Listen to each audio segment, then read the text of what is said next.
You are listening to the Solar Panel, the Phoenix Sun Show. Good morning, everybody. Welcome to the show. Thank you so much for being here. I appreciate y'all being here for another Solar Panel Saturday. Today we have, as always, my guest host, Zona Hoops. How you doing, man? Good. 7 in a row. Happy to be back on here and talk some Suns with you guys. It's fun to talk about a good team. That's for sure. Yeah. And no one should be surprised. I mean, this is the same Suns team that won 9 in a row in the playoffs. So I think they can match that with this streak too. That's right. PLR, welcome back. Glad to have you here. Hey, thanks, guys. I appreciate it. I felt like we were on the asphalt. Let's run it back again from last week. Let's do it again. That's right. Hopefully, Fallen Founder is in the chat today. I feel like it's tough to manage 4 people at a time, so I felt like we need to get back down to 3 this week, but we'll be rotating in and out. Thank you so much for joining us, PLR. Paul Richardson, you had some great takes last week, and there's probably a little bit more to talk about with the Sarver situation, but also we have a ton of just regular basketball to talk about. It'd be nice just to talk regular basketball. Obviously, the players don't seem to care whether the owner is on the hot seat for some of his comments. The players are just playing basketball. That's what they do. I mean, that's what they said last week. And I think a lot of folks took it as they can't help but be distracted.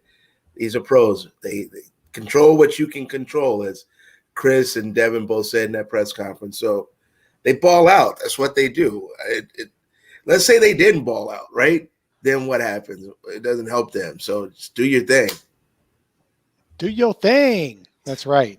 Let's do your thing. Yeah, they look locked in. I don't think it's been a distraction at all, just from what we've seen. So it's good to see them be able to separate that, all the outside noise. And it's kind of what we expected, just with how, professional this team is.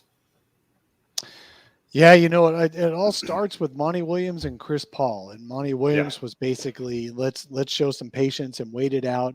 We've heard head coaches do that before and say the right things before. But it seems like the team really does still take in everything Monty Williams says and kind of wants to embody his messaging because he's so genuine with it. But really, to me, the biggest key on this entire team right now, being able to handle distractions, is Chris Paul. He's been through these things before. He is the starting point guard for teams who've had their owner ousted for some level of racism. And obviously you had the Donald Sterling tapes that became extremely famous and easy to digest and made it easy for the league to make a quick move on Donald Sterling. Chris Paul was there right then. And if you guys remember, I probably don't remember this as clearly as I should, but if you guys remember back in that day, which was what, 10 years ago? I don't know how many years ago, 7, 8, 9 years ago. This came out, the Donald Sterling stuff came out right as the playoffs were starting. The Clippers were very good. They were a top 4 seed, and they didn't handle it well. They did not handle the whole scandal well. They considered boycotting some games. They went on the court for warm-ups with T-shirts with no jersey info. Like it didn't say Clippers on it, right? So they just had red T-shirts on. I remember they were doing their silent protest, and they just didn't play that well in the playoffs. They didn't handle it well. So this time, I think Chris Paul is just basically, look, man, this is not our problem. Our problem is between the lines on the basketball court. That's all we can control. Chris Paul and his guys, they are not running the investigation. So why are they being stressed out about it? So I think that's good. And I think I think Chris Paul has kept them focused. Part of me kind of thinks the Suns needed something to kick them into some kind of we're back in our bubble gear that they didn't have the first few games of the season. So, I mean, you could make the case that they're using this to their advantage rather than their disadvantage. I agree. Sometimes you need something, a galvanizing point or something to play for. We're going to win this one for Petey. So they probably did use that as their stepping stone to get everything going. Whatever it takes, right? I mean, you make up stuff. Jordan made up stuff to get himself going. Whatever you need to get yourself going, you use it. Yeah, absolutely. For sure. And I took that personally, said the entire Suns roster. But yeah, I think also just a weird schedule to start the year kind of threw them off a little bit. Like in days where they have 1 day rest, like in a standard like rest schedule, they're 6-0 this season. So I think just like sitting for like 2-3 days and like all that weird stuff to start the year just threw them off a little bit. Now they're in like that basketball routine where that's all that's on their mind. And, they've had all the practice time in the world. So I think you're kind of seeing that click as well. But yeah, like Paul said, it just kind of brings them together a little bit. Absolutely. Yeah, we have a Daniel Williams in the chat, new subscriber. Thank you. From when we had Cody Hunt on here, his Spanish teacher. Cody was actually doing the show from his classroom, and his students were on the feed and commenting as if they were at home. They should have been in the classroom watching Cody do the show. That would have been great. So welcome, Daniel, and any of the other classmates that are here. All right, so let's talk about what are the keys to now on the court. We talked about off the court stuff. Well, let's finish the off the court stuff. A couple of more developments happened over the past week off the court for the Phoenix Suns. Let's get that stuff out of the way. On one hand, you've got the owner's wife contacting potential witnesses or definitely the aggrieved folks who had been interviewed for the big ESPN piece on Robert Sarver's misogyny and racism and sexism and all that. And she reached out to them saying that they have ruined Penny and her family's lives by speaking out about her husband. What do you guys think of that? Did she do the right thing? No, I think it's definitely not innocent person type of behavior for you to go out and like message specific people. I think, her lawyers would probably have advised her not to do that, especially with like an investigation about to go down. But yeah, I think it's pretty definitely not the path that they should go down. But I'm also not shocked. Witness intimidation has never been the thing you're supposed to do, right, Paul? Well, I'm sure her lawyers were sitting in their office and they were probably on a call and they got a text and they covered their mouth and said, "What the hell did she did what? Call you back." That's probably the reaction they took. It goes to show that common sense is common, and sometimes you have a certain amount of status. You feel that it gives you a right to ignore this stupidity level on your ladder and just do what you feel you want to do. And that's basically what she did. All she had to do was sit down and watch the Goodfellas one weekend, because they show it every weekend on some cable channel. And witness intimidation is not the way to go. There is the RICO law and there's all this stuff now. And it's just dumb, stupid. It makes you look worse. It didn't help you. Well, you know what? Let's do this. We'll send this email out to everybody, because I'm going to let them know, and there's no way they're going to report that they got an email from me. Like I said, common sense ain't common. Yeah, and the subtle threat too was a little bit over the top. Just like, think about your kids, just like what it implies. It's just too much. Yeah, obviously is her first name Penny or is it Karen? I can't remember. Hey, you take care. Take this message. God bless you and your family. God bless you. There you go. Yep. And then the other thing that came out in the past week, that Jaylen Rose was on the is it called NBA Today, the new daily show, something like that, a week or so ago, and he just casually threw in there that Robert Sarver had called Deandre Ayton a lazy N-word during negotiations at some point, not necessarily to his face, but said that. And since then, Jalen Rose has left the country, and his co-hosts have shared a statement on his behalf, because apparently Other countries don't have the internet. Shared a statement on his behalf saying that, whoops, didn't mean to make it sound like that actually happened. What do you what do you think about that, PLR? I think Jalen Rose for a second probably thought he was sitting at the barbershop. Yeah, And let right? Where you can just say anything. Yeah, and let something slip out. I love the way he left the country. That's the best. You've been suspended, or take a couple weeks to yourself while you think about. Take a couple weeks while we work this out. I love that he's in a country that doesn't even have the internet. That's how far away he is. Like, so his wife doesn't know where he is at. I mean, they couldn't have relayed the message to his wife, who's on TV every morning. So who's his wife? Molly Karen from the Stephen A. show. Got it. So yeah, she's only on. She couldn't speak for him. No, you know what that is? Let me give you that translation, Dave. Dave, one of us needs to keep our job. I'll go out the country for a minute. One of us needs to keep this check coming in. What might not be me. So let me just have you do this. Dude, yeah, his wife was probably like, "Man, already your haircut is to the extreme with that the extreme lines." Yeah, no. Now you got to say these things.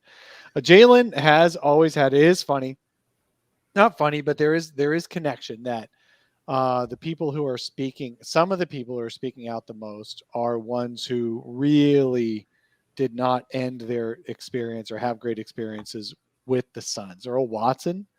And now Jalen Rose throwing this thing out. What bothers me about that whole thing is that it takes away from any truth or all truth that there is coming from these victims. Now, there's a big difference, I want to say. There's a big difference between unnamed and anonymous, okay?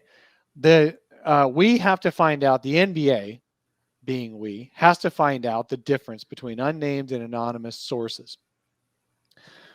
A reporter's job is not to name their sources. Okay, that's part of their job. When the source doesn't want to be specifically quoted, the reporter is not supposed to give up the source. The NBA, however, can interview all former players and coaches and staff and all that from the Suns, and get their feedback on record, and figure out what's true and what's not. What's happening with this Jalen Rose is that he's like piling on in a way that it undercuts the validity of the potential issues. You've got to not just think about this from the Robert Sarver point of view. How's it going to hurt Robert Sarver? How's it going to help the Suns? How's it going to hurt the Suns? Think about the victims in this. There are people who told the reporter that they still to this day are negatively affected by memories of working in that environment. Those people should not be ignored now, because one guy says that Robert Sarver said one thing that inflames the entire fan base and the NBA and could get Sarver out, when it's not even true. So what we need is to make sure that the truth is what actually comes out there. So it bothers me that Jalen Rose would do that and then just immediately walk it back and go, "Oh, I didn't actually mean he said that, even though I said that he said that." Come on, Jalen. Yeah, he just said it too, like casually. It felt like he's like we were talking about last week. Like that would have been like the headliner of like Baxter Holmes' story if it was a real report. So right, that's kind of why I was like a little bit like skeptical that it was like something he was like breaking, and more of just him kind of, shooting the shit, just talking on the show, and then he just realized, immediately after that he kind of screwed up there. So definitely not ideal to just like throw accusations like that on air, but yeah, exactly. All right, well, let's move on. Let's get off the ugly news and let's go on to a team that's won 7 straight games. So we're going to go through keys to the winning streak. Now I'm going to get a little nerdy here, so I'm going to actually do something I haven't done in a while. Where did it go? There it is. Dave, stat me. Dave, stat me. I had to do it twice. Over this last 7 games, the Phoenix Suns are back where they were last year. Now, 7 games out of only 11 played in the season, so it's a majority of the season. This isn't just a middle of the season 7-game streak. It's 7 of the 11 games they've played. They are second in net rating in the league at +10. They're 7th on offense, 2nd on defense. Their defense is back to where it needs to be. They're 3rd in effective field goal percentage and 2nd in true shooting. They're 2nd in pace. That I want us to talk about a little bit more. 2nd in pace. On the downside, they're still losing the 3-point battle. They're still letting their opponents get more 3-point shots up, although they're not making quite as many as they were early in the season. And they're still not getting as many shots up as they used to get a year ago from 3. So those are 2 things I want us to talk a little bit more about. And then you guys can bring in whatever you want to talk about keys to the winning streak. But what do you think about the Suns being 2nd in pace, Zona? I think it's something they talked about in the playoffs too. Like at times when they're struggling to score, Chris Paul knew that they had to pick up the pace because like they're so good in transition. They have guys like Mikal and Cam. Even Deandre can run the floor really well for his size and Book, obviously. So I think just playing to your strengths and personnel, like they have to play faster. Like last year, they're like 28th or something crazy, something like that. Yeah, really, really slow. Yeah, they can't play like that. We were excited when in the last couple of months they were up to 24th. Yeah, and that doesn't suit them. Like they can execute in the half court, but they need to get out and transition and get those easy buckets, especially for confidence builders for like Mikal and Cam and guys like that. Just see the ball go in on a layup and a fast break, and then in the half court, your confidence is up and you can hit those threes. And we saw that last night, just how confident the team looked in general. So I think it's just kind of carried over. See, I think pace is a balancing act for this team. And I say that because you want to get out and move, but you also have a point guard that's 30-something. And you've got to balance his energy for the length of the season. Also, we all know in the playoffs, games slow down. So if you're comfortable with playing a half-court game when the playoffs start, then you're not uncomfortable playing it. So I think there's this balance between the two. The one thing about the Jazz that I've always said is they're not built for the playoffs. And by that, I mean, they can get up and down. They can do a lot. But when the playoffs start, their half-court offense is not very good. They don't execute it the same in long stretches. The Suns can do that.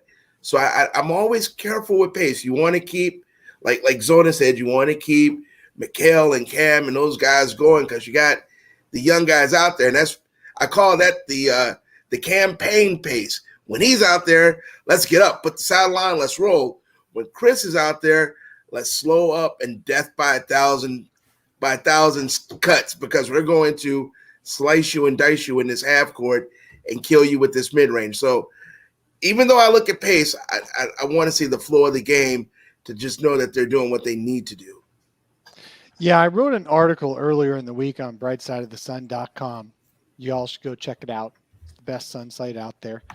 I wrote an article on there saying that the pace that they're playing with is a little bit misleading. Now, for sure, you're seeing a lot more where Devin Booker is getting out there with hair on fire and feeding forward to Mikal. Those are some of the great highlights of the season so far that we didn't see as much of last year. That's wonderful. Devin Booker, for some reason, has never been able to throw a lob to DeAndre Ayton, but he can throw a lob to Mikal Bridges at 100 miles an hour on the fast break. I'd love to see it. But part of the reason the Suns' pace is up is because they're turning the ball over on live ball turnovers more than they did a year ago. They're still in the bottom half of the league on turnover rate. Even during this streak, they're close to middle of the pack. We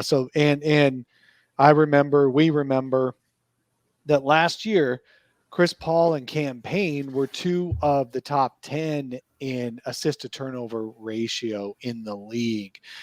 So that's going to calm down. Their turnovers in the backcourt are going to calm down. Part of that was because they were mixing and matching ball handlers while Cam Payne was out for half of this period of time. Cam Payne's only played 4 of the 7 games. Actually, the last three and the first and then the last three of these 7 games. And so he's getting his feel back, but they have not locked down on turnovers this year. And that's contributing to pace, because what happens is your possession's over a lot sooner when you lose the ball in the backcourt and the other team scores faster because they're out in transition. That's the way it goes. So that contributes to pace a little bit.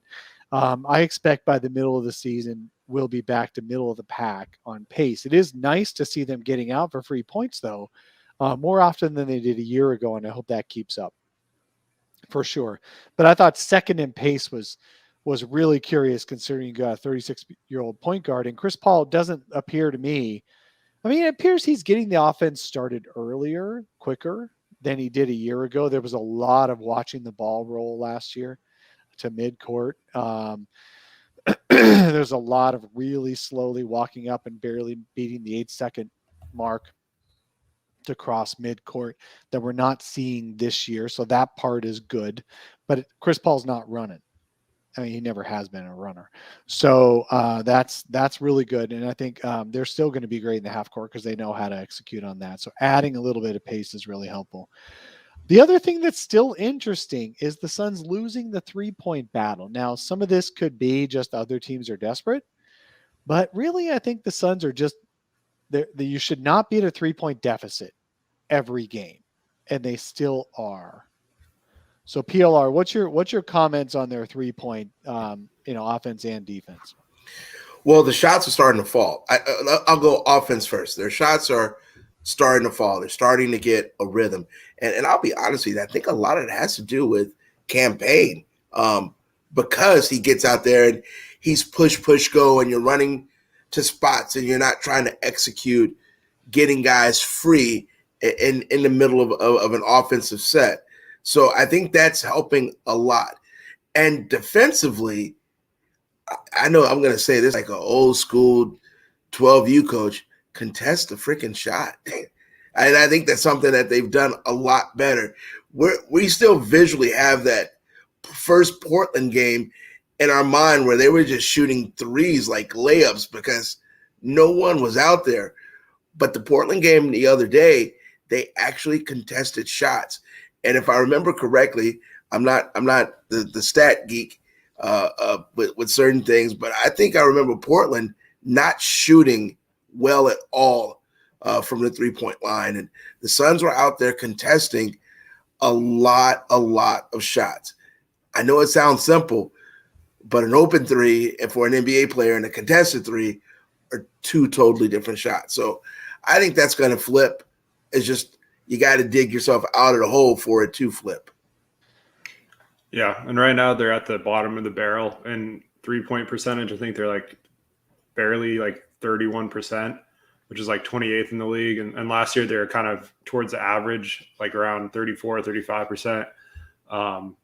At 15. So I think they need to get closer to just being average. Like they don't rely on the 3-point shot by any means. Like they could score mid-range inside the paint through DA and JaVale, and all of a sudden Frank Kaminsky, the newest MVP candidate. But I think the balanced scoring attack is like the key for them. But defending the three, like their defense in general is picked up. And I think that's what leads to easy buckets. And that's what gets their offense flowing. It's always been the defense. So it starts on that side of the floor. And I think, a lot of these numbers are just going to kind of even out as the season goes on. And we're already starting to see things come back down to earth. So I expect their 3-point percent has to increase because they're not going to shoot like 30% from 3 all year, hopefully.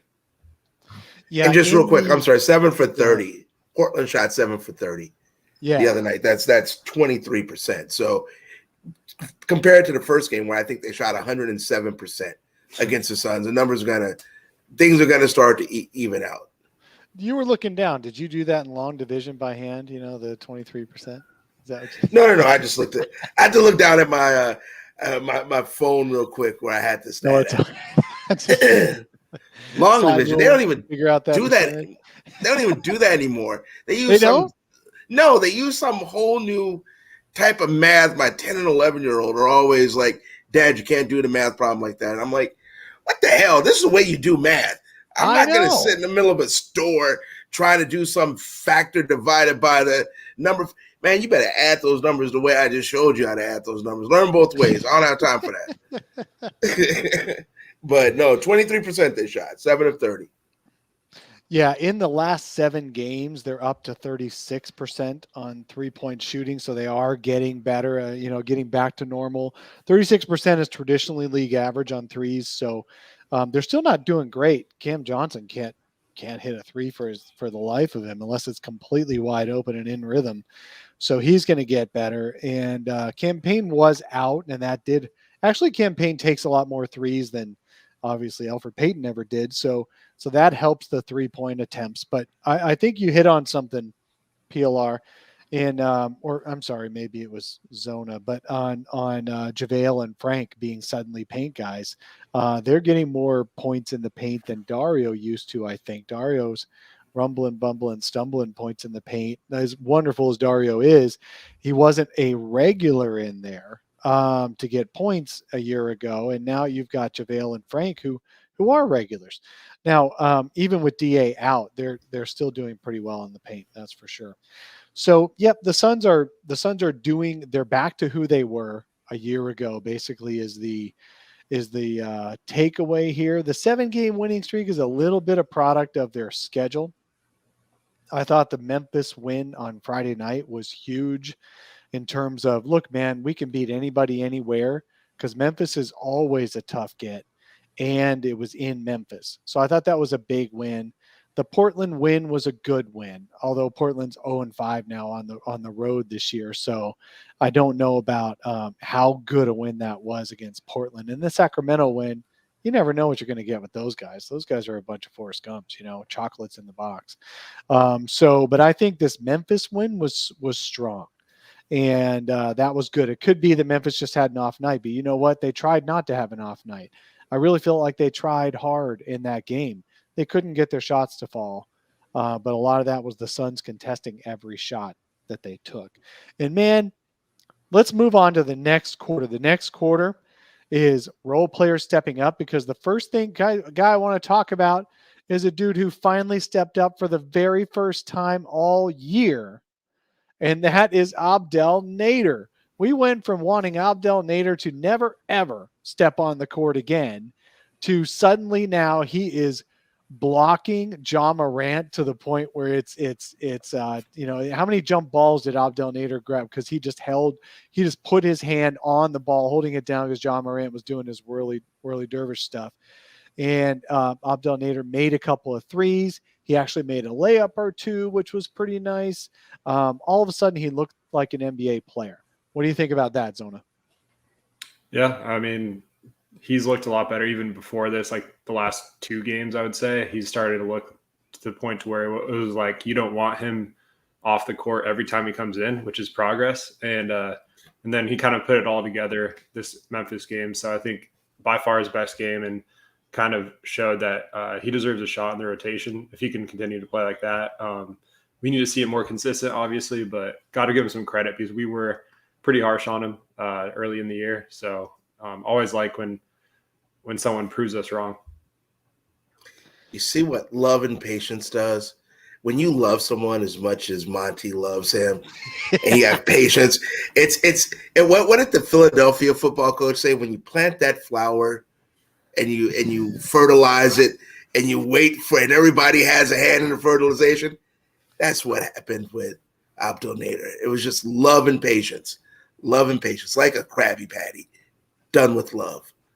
Yeah, but the way you put that, it's like now he's going to flower for the rest of the year. I'm not convinced about that. I still remember talking to Keith Smith, who's a great nationwide guy, national cover on NBA. He's great on contracts and all that. Had him on the show once to talk about Dooley, because Keith Smith is also a Boston Celtics fan, writes for Celtics blog and all that. And they had Nader for a couple of years before the Suns did. And he's like, man, Abdel Nader is like, he's totally up and down. For 2 weeks, you think, oh, this guy's going to have a nice future in the league. Really good role player, hits his shots, does all these things that Monty Williams loves and wants to see. And then you go a month where he does absolutely nothing, and you're wondering why he's even in the lineup. So guess what? We're getting the Abdel Nader experience. There That's you just go. what you get. Between that and the JaVale McGee experience, you never know what you're going to get with that second unit. So it's always a good time. We'll talk about JaVale. You know what? I want to wait on JaVale on the guys who are not stepping up quite as much because that's my opinion on that. Let's talk about that in the third quarter where we go to baller talk because Liz Nichols had a great question on the relevance and the value of DA versus Frank and JaVale. And I want to get into that in detail in a little bit. For now, let's talk about the guys who are doing really well. And you can't have a section on guys doing really well unless you talk about Frank Kaminsky. Frank Kaminsky, career high 31 points the other night. 31 points. His floater game was on. He made every single jump stop, one-handed push shot that he put up. He made all the right moves. Chris Paul praises him after every game, saying not Dooley, but Frank is always in the right place at the right time on the short roll. He knows how to move the ball. Frank says he's not the most athletic guy in the world, but he certainly uses his mind and knows where to move the ball. He's a great connector. In the last 6 games, Frank is 14 points, 4.5 rebounds, 1.2 steals, and 1 block a game. Most of that filling in for DA, who's been out with a knee bruise. How obviously y'all are going to say Frank's been doing great, but tell me how sustainable you think Frank's individual play is. Start with you, Zona.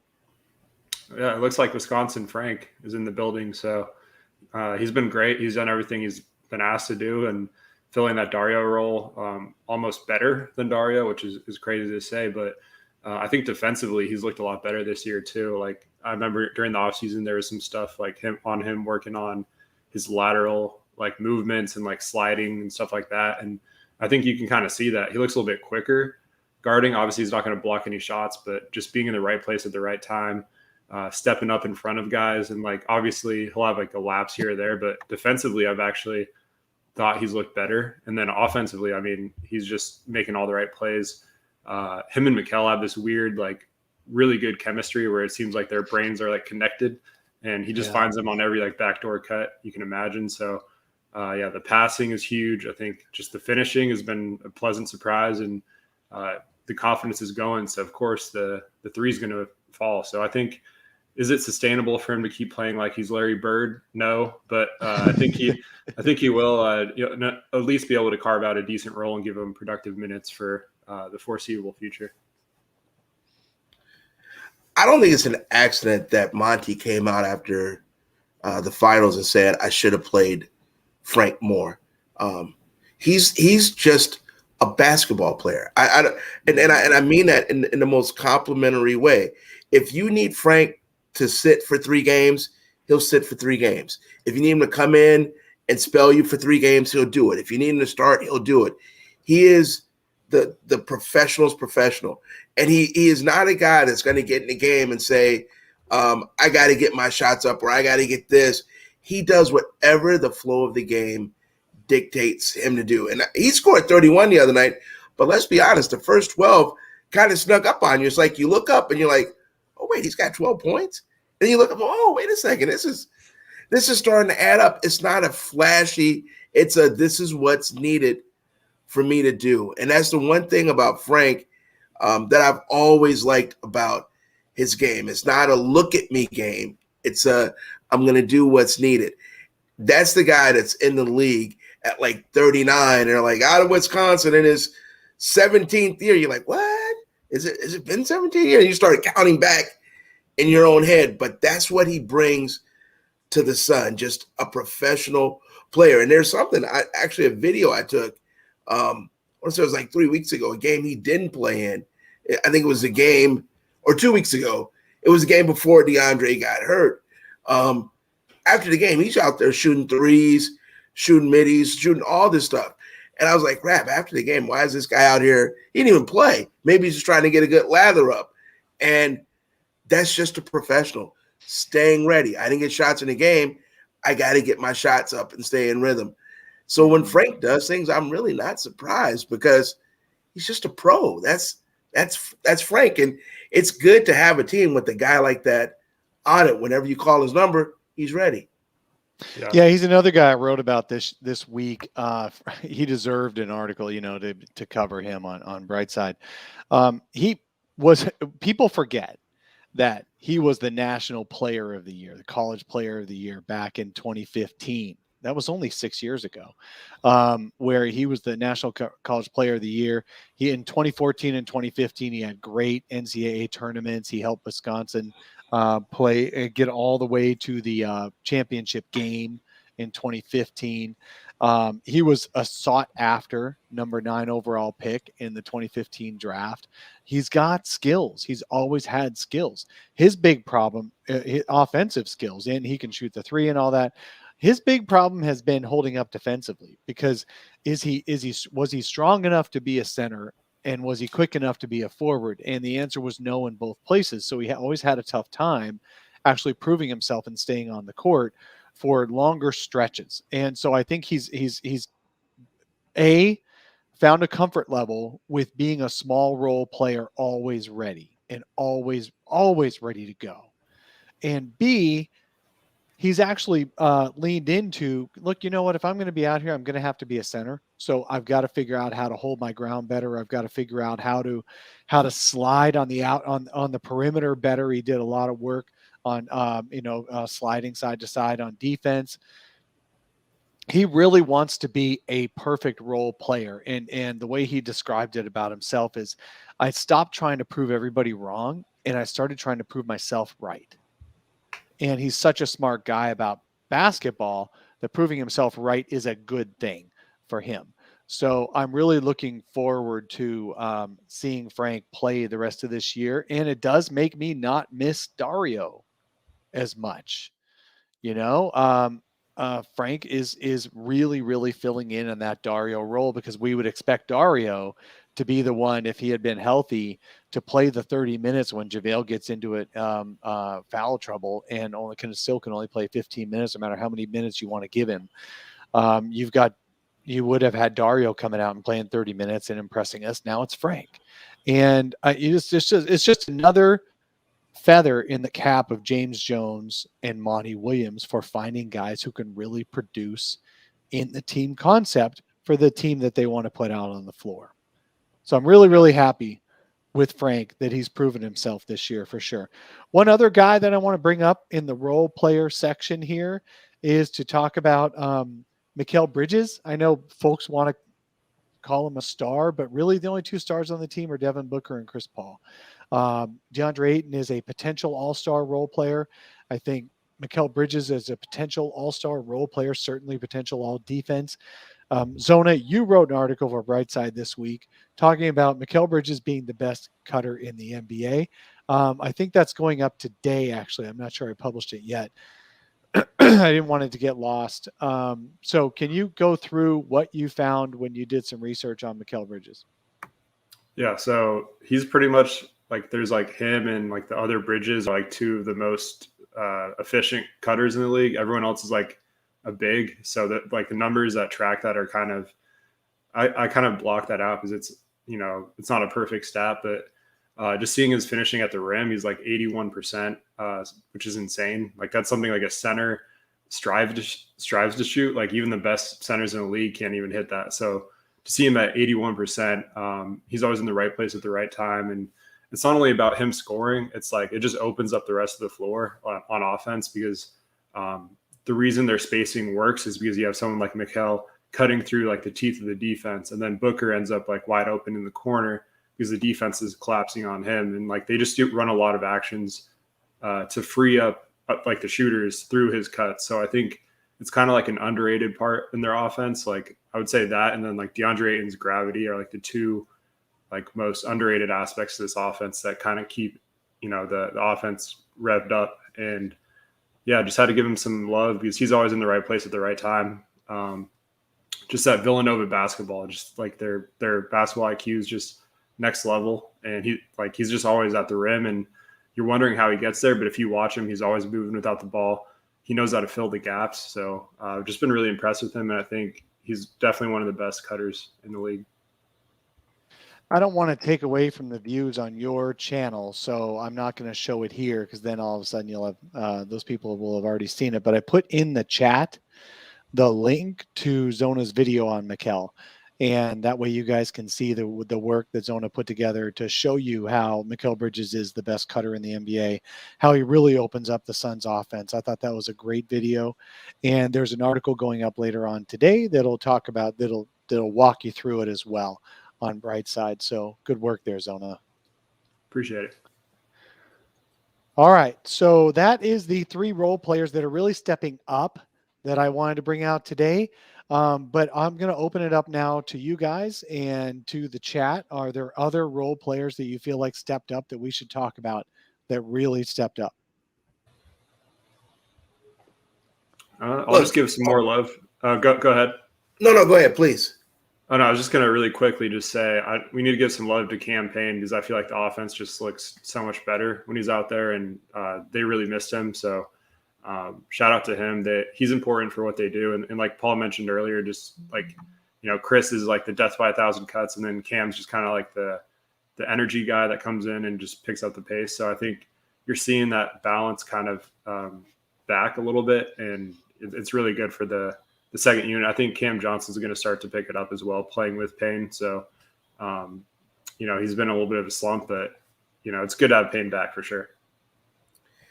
Zona, what I think is funny is when you said that, it made me think, by going to Elfrid Payton, even though he did a good job, it was just Chris Paul light. So you didn't get a change of pace. You just basically went from one dude to the same dude that just doesn't do it as good as the other dude. Whereas with Cam Payne, you're changing the whole flow and energy of the game. So when you were talking, I'm like, yeah, basically they just got, Chris Paul light when Elfrid came in the game, which is not bad. I mean, if you can get Chris Paul light to sub for a while, there's nothing wrong with that. But Dave gets on my guy here, and I just love the experience. JaVale McGee, I think, is just fun. I mean, I really do, because I don't think the Suns got him to do more than what he does. He's going to give you in 30 seconds a highlight dunk, a highlight block, a highlight turnover, and a highlight shacked and a fool. He's going to give you all of that in the span of 30 seconds.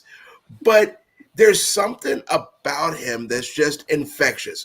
When he dunks the ball or when he gets a good block, everyone just looks at him like that kid on your team that you put in that did something great. He's still that kid with the same exuberance and happiness. And that's, even though he doesn't do everything right, there's a certain energy level. It even starts in their huddle before they come out on the floor. And I notice little crazy things, but he does like this 3-step jump, like, let's go. And he does this 3-step jump. And as they're running out of the tunnel, Mikal and a couple other players, they're imitating him and they're laughing and they're doing a little 3-step jump before they come out. Like, let's go. Things like that on a team is really important. It gives you a certain looseness and a certain fun and a certain someone to pull for. So yeah, when we talk of role players, we can get with the numbers, what Cam does and what Frank is doing. But JaVale gives them that extra big. And although there's the experience that comes with it, that size makes a big difference. And when you have a group of guys that are pulling for you, you're getting the Golden State JaVale, not the Denver JaVale. And I think what he's brought so far is really important. Denver JaVale was an aberration, obviously. Late career JaVale has 3 championships and a gold medal. Yeah, he makes spent a the difference. first half of his career shacked and a fool more often than anything else. And the second half of his career, it's like JaVale is the dude that, not skills wise, but impact wise, that Frank wishes he could be the second half of his career. Wouldn't Frank love it if he could say, yeah, I didn't play more than 15, 20 minutes a game, but man, I got three championships and a gold medal. That would be great. JaVale, just to point out the highs and lows of JaVale in the last 7 games, JaVale 18.5 points, 18.5 minutes per game.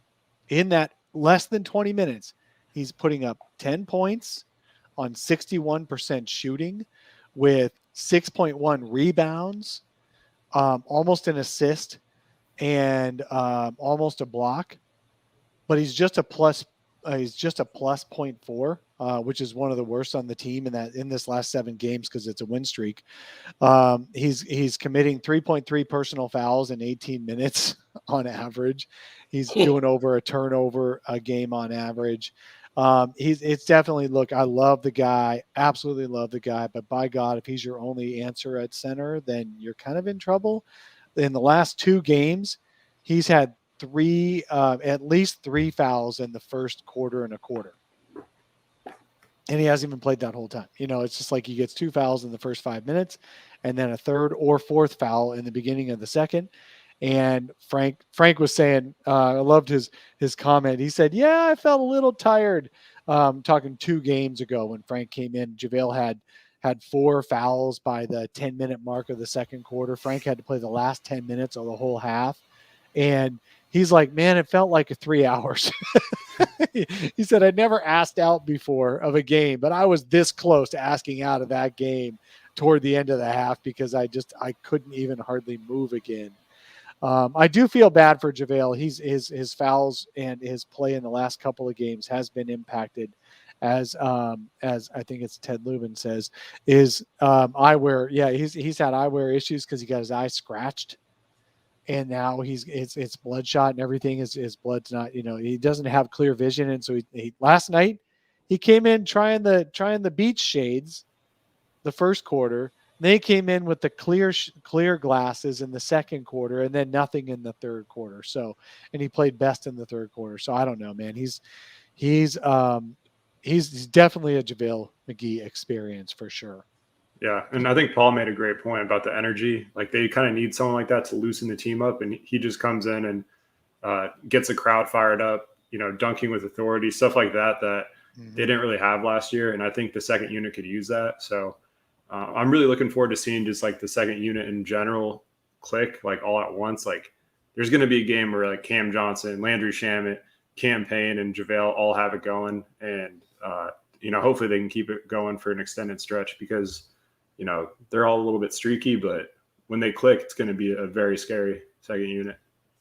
Yeah, it's crazy. And the second unit is so talented. So talented. All right, let's move on to baller talk. We have a pending question from Liz Nichols.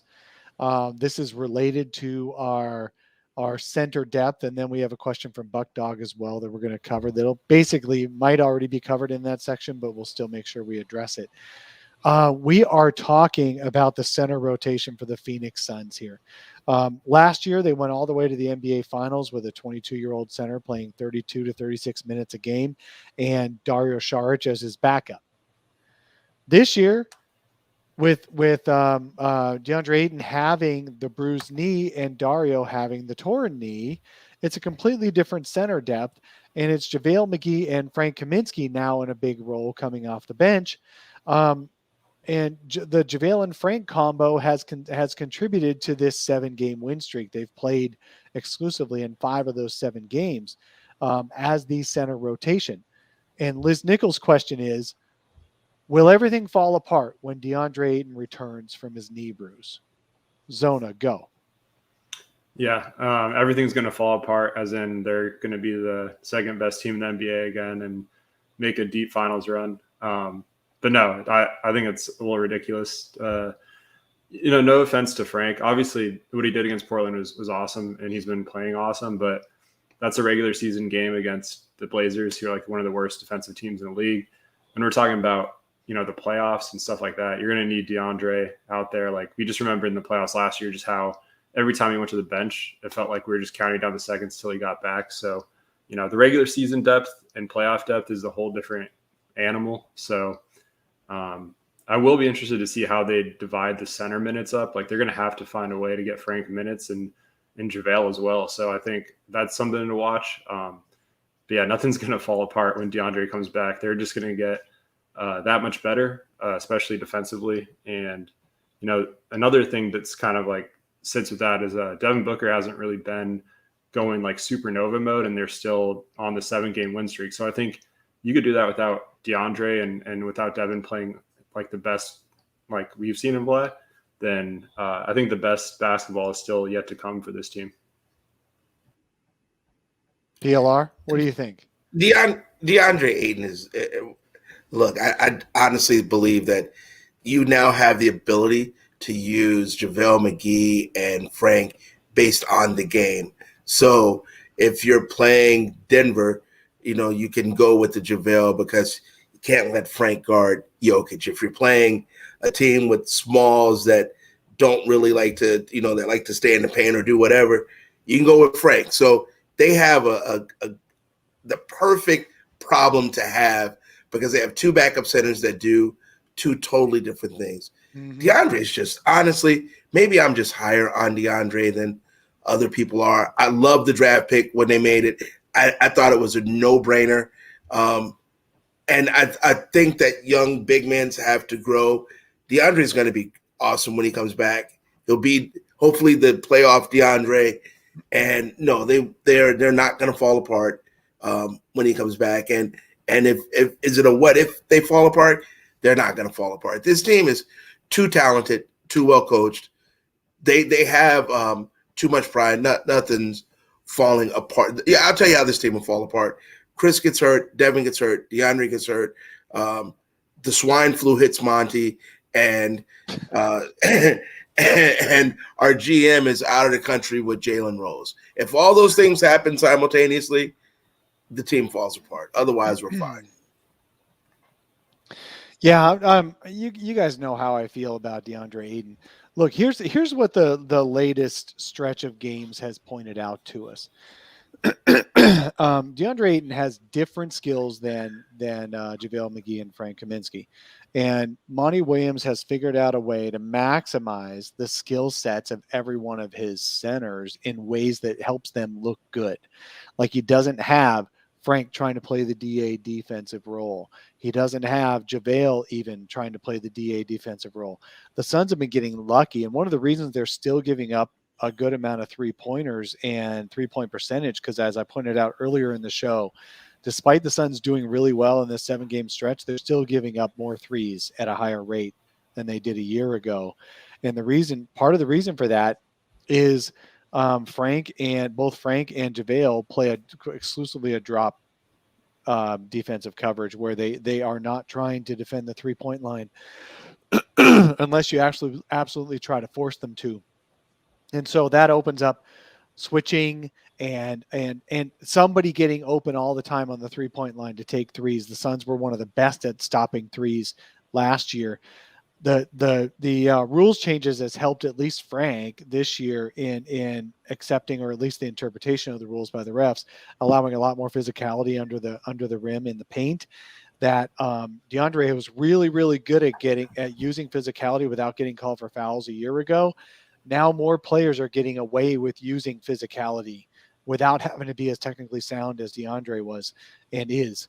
So I think they're just different.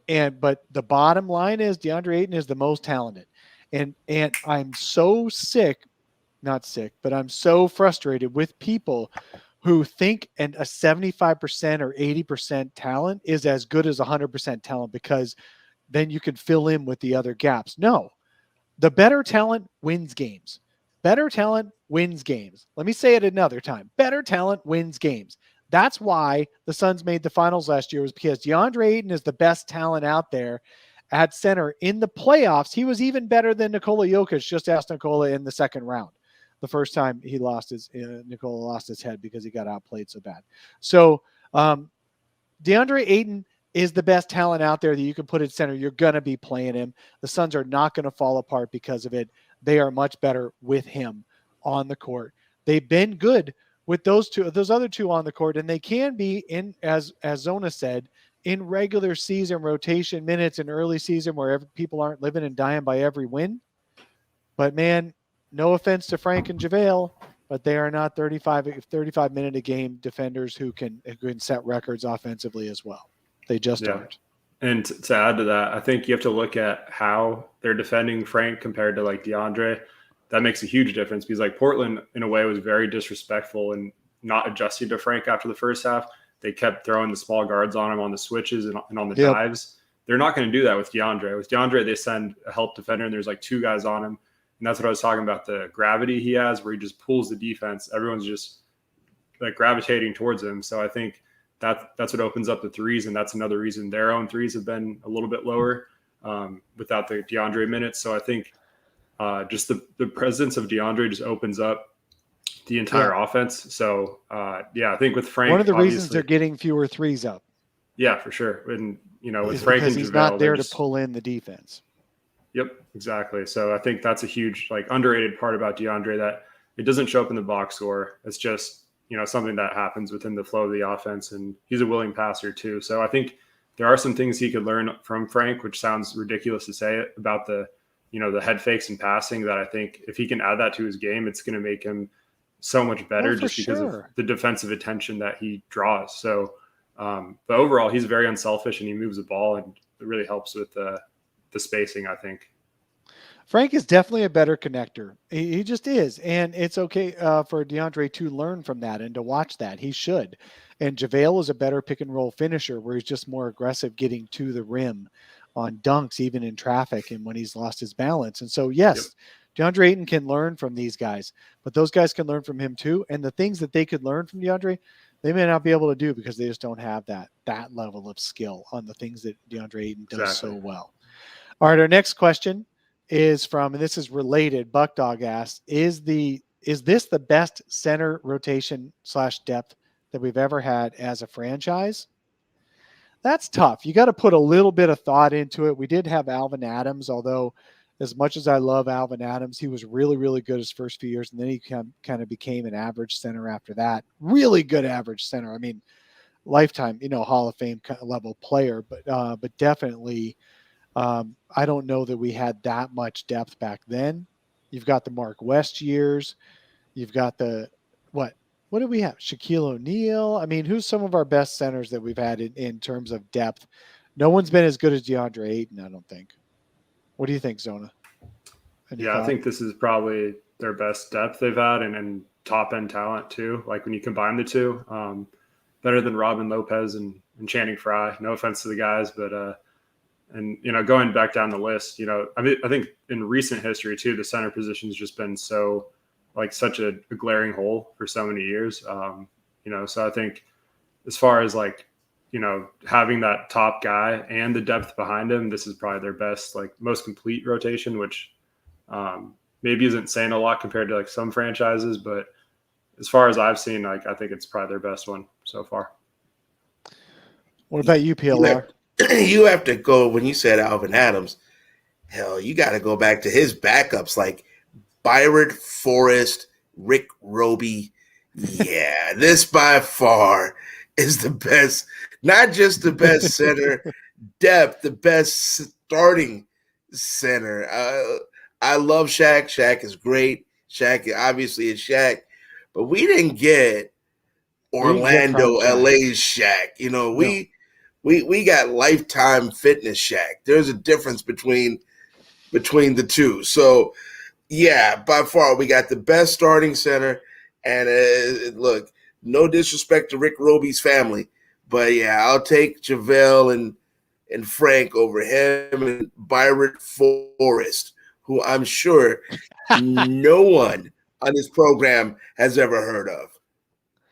No, and I feel like I know pretty much all the names that have ever played for the franchise, but I had not heard that one. Wow. Yeah, it beats out Tyson Alvin Chandler. Adams backup. Yeah, it beats out. Yes, we did get pretty good Tyson Chandler, but we also got downside Tyson Chandler too, kind of back end of his career. All right, next question, Coach Fallen Founder. Do we have to be worried about DA's injury? And I'm just gonna say no. The Suns are being really. I did that with a little lilt in my voice, though, because you don't know until you know. But the Suns are being just really cautious. They kept Campaign out an extra week after he felt better. Ayton was upgraded to doubtful the day before yesterday's game, Friday's against Memphis, which means he's improving. although he still didn't play against Memphis because the Suns are being careful. So you'll start seeing his availability status improving from out to doubtful, then to questionable, then probable, and then he'll play at some point. He loves playing. He's generally a very healthy guy, as far as he doesn't get all these nagging injuries constantly. So I'm looking forward to seeing him back in the lineup. And when he does come back in, he's going to play minutes. Now, then Monty Williams has got to struggle with, he was asked, what are you going to do when DA comes back? Are you going to be able to play JaVale and Frank, because they're both playing so well? One thing that Monty did immediately was not entertain the idea of twin towers, because the Suns don't play that brand of basketball. They need the power forward they want the power forward in their offense to be a stretch guy who really is a stretch guy. And Frank is only a kind of a half stretch. And JaVale obviously is not at all. So Monty immediately just went to center minutes. And he said, you know what? It would be really nice if we could have DA playing 27, 28 minutes instead of 35, 36. And that way, Frank can get in there. And I feel like it's going to be more about JaVale being the primary and Frank being there in case JaVale gets into foul trouble. That's kind of what I'm thinking. Frank's going to be an in and out guy all year. So we'll see. But that is definitely when the center you can't even play can put up 31 points in a game that, as Zona puts it, he wasn't really being defended, but he still put up the big game. That's really wonderful. And the Suns do have, I do feel like this is their best. Let's see. Steve Holler asks, is Monty going to continue laying the backups, gives up huge leads in the fourth quarter? You know what? This is the good world, right? Back in the day, I used to one of my most popular or famous or favorite tweet series that I did was always pointing out when the opposing coach would call a disgusted timeout because the Suns got within 20 after making 2 straight shots. That's what I used to do back in the dark days. I used to watch for that, and I would point that out. Now it's the other way around. Now it's the Suns who have the 20, 30-point lead, and in the fourth quarter they lose their edge. PLR will start with you. Do you feel like that's a problem that the Suns are losing their edge after getting a 25, 30-point lead? Is that something that's going to be a problem down the road? It can become a problem. I don't think it is a problem, but it can become a problem if you don't kind of nip that right now. You when the playoffs or when you're ramping up to the playoffs, or you're getting late seasons and you can blow a team out, you don't want your starters back in the game. You definitely don't. So they've got to keep the same level, that same mental edge, because that's when bad habits develop, and you don't want those bad habits to develop. Also, look, I'll say this. I don't think it's just Monty. I think some of the players have to say stuff too, and Dave will get on me because I'm wearing my Chicago hat, but I remember a clip distinctly where Jordan is sitting on the sideline with ice on his knees, and the bench is giving up a lead, and he's like, ice isn't coming off. Y'all better finish this game. So sometimes the team can push you too and say, hey, look, we're done. Shoes are unlaced. Y'all finish this game. So I don't think it's just on Monty. I think that's on the Bookers and Chris Paul and those guys as well, to let them know, hey, look, finish, man. Don't let up what we started. Finish this game. Yeah, absolutely.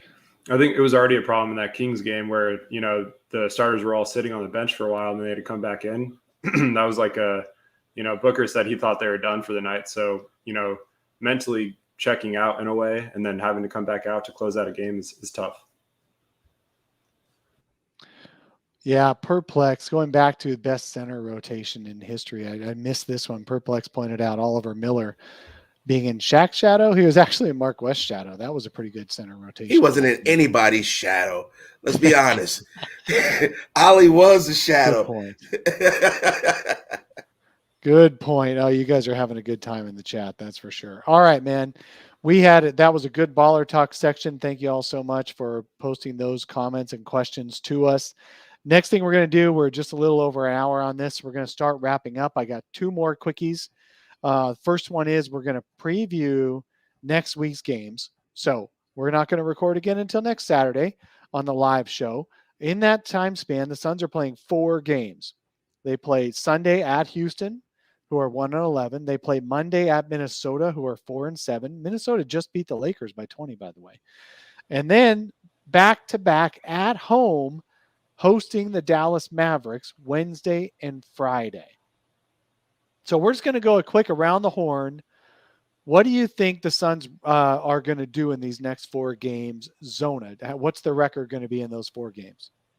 I'll say 3-1. I think they'll drop one at like the second Mavs game, get the win streak up to 10.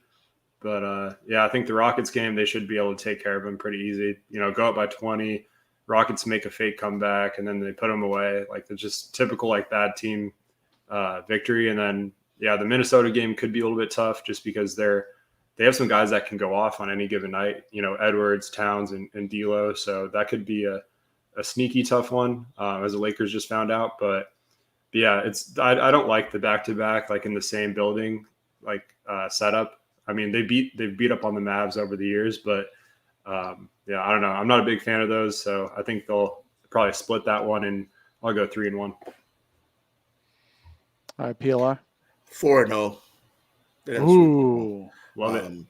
I look. I love Houston. I like the young guys. They just don't know how to win an NBA game. But they have. If you literally went down like their top 6 players, there's not one of those dudes you wouldn't say I'd take him. I mean, they're just young. Minnesota, I think they'll beat them because even though they can score, Minnesota does it's your turn offense. Oh wait, you go get your shots in. I'll get my shots in. They're not connected as a team. And to me, Dallas is nothing more than Houston with the old James Harden. Luka's usage rate is high as hell. The rest of the guys aren't really playing that well right now collectively. Every now and then someone has a good game, and it's pretty much you take the ball, you decide and determine who gets what. And when you play a bad team, that works because Luka's, immensely talented and can do a lot. When you play a good team, they shut the faucet off on everybody else and say, fine, we're not going to let one man go off, do your thing. We're not going to let everybody else get theirs. And the Suns have done a masterful job of doing that to Dallas. So this is a 4-0 week. The home double home zona, Skylar Diggins talked about that. Someone said to her, do you like that? She goes, yeah, it kind of gives me that playoff feel where we get both games in without having to do the back-to-back double night. So yeah, man, the home and home with a day in between is great. It's obviously great for when you're the home team. Last year, the Suns played Dallas. Were they both in Phoenix again? Or I thought they were in Dallas. Am I wrong? I thought they were both in Dallas. But you could be right. I could be wrong. They might be in. Oh yeah, it was the Denver ones. They were here, and then the Dallas ones were there, I think. And the Suns beat Dallas both games and lost to Denver at home both games. So I'm not a big fan of these home and homes. I don't. And even though the Suns went 2-0 and 0-2, I think it's hard to have the same outcome in both games. So I'm going to predict a split of the Mavericks games. And you know what? Look, guys, the longest win streak they had last year when they were second in the league and they had the second best record in the whole league was a 7-game win streak, which they've already matched. I feel like I'm just going to go with the 2-2 record for next week. So Zona, you've got 3-1. PLR, you got 4-0. That'd be an 11-game win streak. I really hope that's true. But I'm going to be Mr. Negative this week, and I'm going to say 2-2. That's what I think they're going to do. Where's now, the to faith? make me feel better, who do you have them losing to? Who do I have them losing Minnesota? to? I think Minnesota, because last year the Suns lost to Minnesota in a big game where Cat couldn't miss. And then all the Suns fans are going to say, we need to acquire Cat. We need to trade for Cat. Save him for Minnesota. And then they're going to split against the Mavs. That's what I think.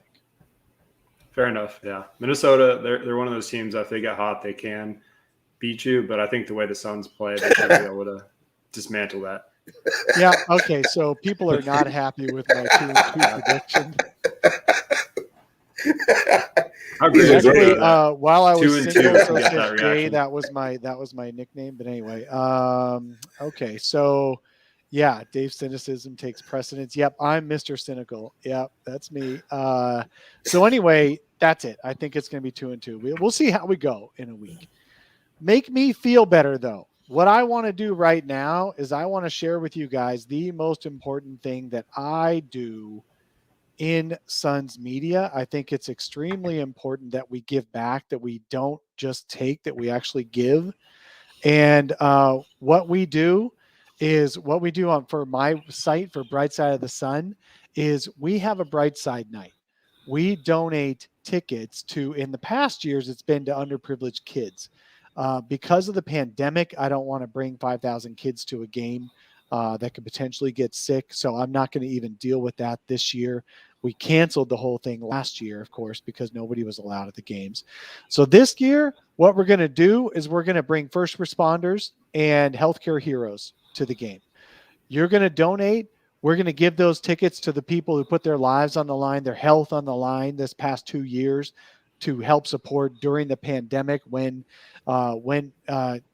basically they were in more danger picking up a virus than they ever had been before. And I want to recognize those folks. I think it's very important.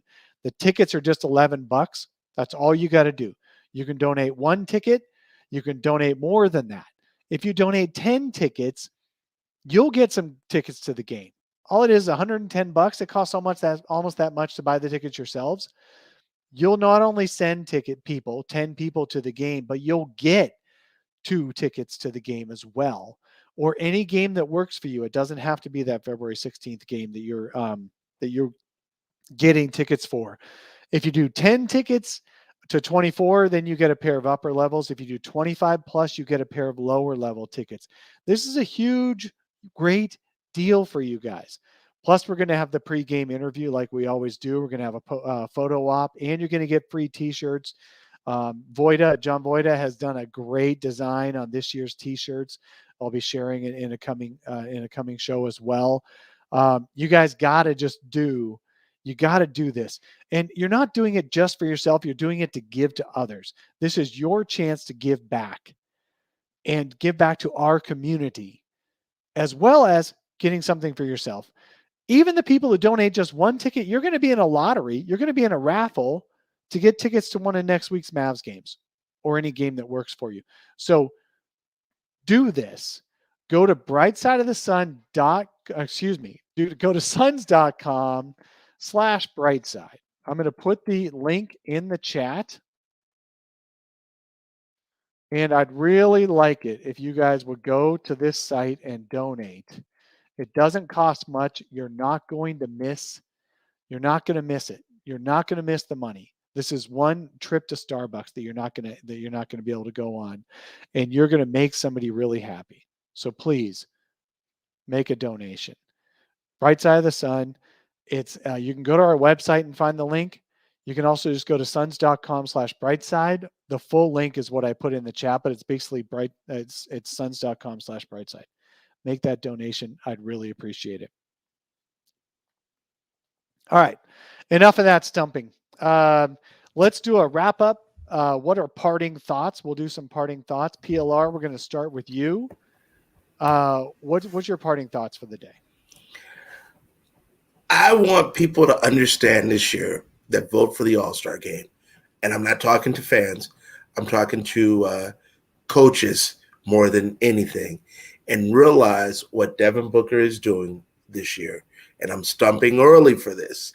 So he is an all-star. He's not an alternate. He's not a just-in-case guy.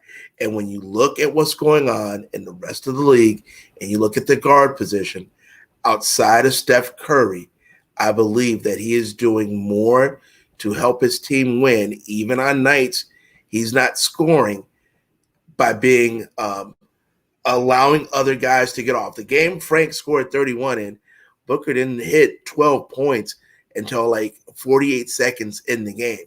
There are stars in this league that would have been mad as hell that they didn't get their shots up, and they would have 4 shots up. To me, an all-star makes sure everyone gets off, allows everyone to get off, and allows their team to win. So I'm pressing early. NBA, open your damn eyes and vote this guy in. If not a starter, don't wait until he's a rotation. I want him to be in this All-Star game cleanly this year. Yeah, hey man, I totally want to agree. support you. Go ahead, Zona. Start talking. I'm sharing a tweet I saw yesterday that points per touch this season, Devin Booker scores the most points per touch this season. And of the top points per touch guys, he touches it the least. He's a very team-oriented guy. He's not a selfish guy who takes all kinds of shots. Go ahead, Zona. You were going to talk. Yeah, no, I totally agree. And I think, I'm just happy for Booker that he can have like these quote unquote like off nights. Like, I don't think he had an off night last night, but game before that where he can, have a rough shooting night and it doesn't really matter. They're still going to win. Like, he deserves this after all he's had to go throughout his career, like, carrying the team, putting up these crazy stat lines, and he's the only one doing anything, and they still end up losing by 20. So just going through those growing pains here, I think he appreciates that more than anyone. So, being able to win on a Booker off night is huge. And then like just the stuff he does, like in terms of, scoring, passing, playing within the offense, like he's just matured so much. So you can't look at the raw like box score numbers and say, oh, he's having a down year. You have to actually watch the game, see how teams are defending him. And I think he needs to get in outright this year. No more of that injury replacement BS. So totally agree with Paul. Yeah, absolutely. Devin Booker should definitely be a shoe-in this year. And I feel like he's going to be. I feel like he's going to get more fan votes this year because of the Olympics exposure as well as the playoffs and going all the way to the finals. He's going to be higher on the fan votes. The media is finally going to turn. The players have always made him one of the top guards. The last 3 years, the players have always voted him as one of the top 4 guards, top 5 guards. And you get 4, 5, 6 guards in the game every year. It's the media who made him 6th or 7th, and then the fans who put him 9th or 10th. That's going to change this year. I think he's a shoe-in. I think Chris Paul's a shoe-in as well. I really do think the Suns have at least 2 All-Stars this year, probably just the 2, especially with DA missing a little bit of time for the knee. So I think definitely he is a shoe-in, and this is good. Yes, PLR, let's start the ball now. Let's start the talk now. Zona, what's your closing thoughts for the day? Just to kind of add to that a little bit, like I think last year part of the reason Booker, obviously he started a little bit slow, but the team also started slow. They're 8-8, obviously, and the first 20 games, like they weren't really catching people's eye, and this is before the Suns really became like the Suns, So I think this year starting strong, the finals run, the Olympics, all that's going to help Booker get in, even though his like counting stats are down a little bit. Like I think. If they can continue this winning streak too, I think it's just going to look better for the voters because usually about 20, 25 games in, that's when people start really thinking about, who's going to be an all-star, who's not. So if they keep stacking up the wins, they're at the top of the conference, CP and Book will be in. And I don't care too much about the all-star in terms of like, long-term stuff, but I think he just deserves to get in after all he's been through. Absolutely. All right. My only closing thoughts are please donate to Brightside Night. I support that the Suns are going to have a couple of All-Stars, and I want to keep the ball rolling. Although I predicted a 2-2 record this week, I would love, obviously, to see a 3-1 or a 4-0. I want to be wrong. Prove me wrong, Suns. All right. We'll see you all next week. Thank you so much for joining us. Ballers, you've been great as always. I appreciate all the conversations you guys have in the chat while we're covering these topics. Sensual Justin will